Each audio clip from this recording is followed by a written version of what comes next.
जो तमिलनाडु के तंजावुर में स्थित है, उसके इतिहास के बारे में। इस भव्य मंदिर के प्रवर्तक राजा राज प्रथम चोल थे। राजा राज चोल दक्षिण भारत के चोल साम्राज्य के महान सम्राट थे, जिन्होंने यहाँ 985 से 1014 तक राज किया।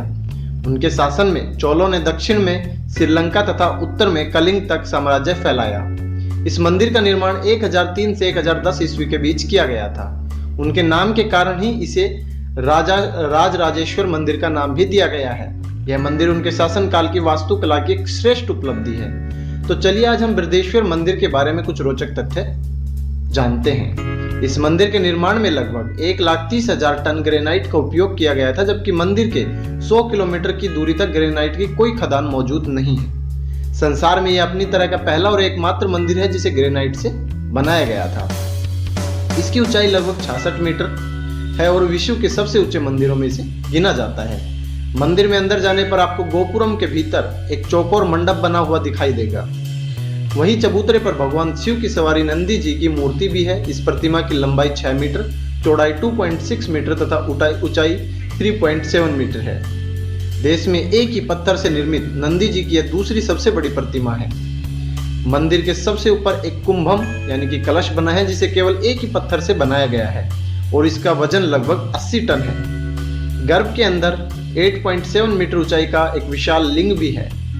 अंदर के मार्ग में दीवारों पर दुर्गा, लक्ष्मी, सरस्वती और भिक्षाटन, वीरभद्र, कालांतक, नटेश, अर्धनारीश्वर और अलिंगाना रूप में शिव की प्रतिमा बनी हुई है।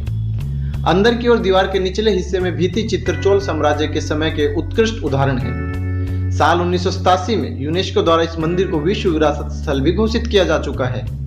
यहाँ पर कार्तिक के महीने में कृतिका नाम से एक त्योहार भी मनाया जाता है। इसके अलावा वैशाख यानी कि मई के महीने में 9 दिन का एक उत्सव और मनाया जाता है, जिसमें राजा राजेश्वर के जीवन पर आधारित नाटक का मंचन किया जाता है।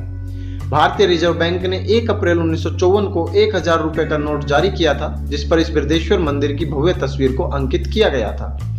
भारत सरकार ने वर्ष 2010 में इस मंदिर के निर्माण के 1000 वर्ष पूरे होने के उपलक्ष्य में आयोजित मिलेनियम उत्सव के दौरान 1000 रुपए का स्मारक सिक्का भी जारी किया था।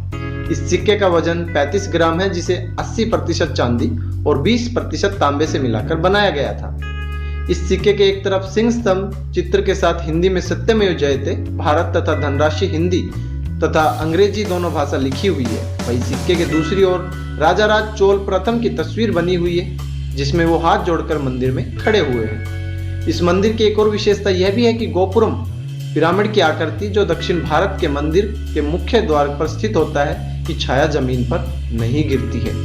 तो दोस्तों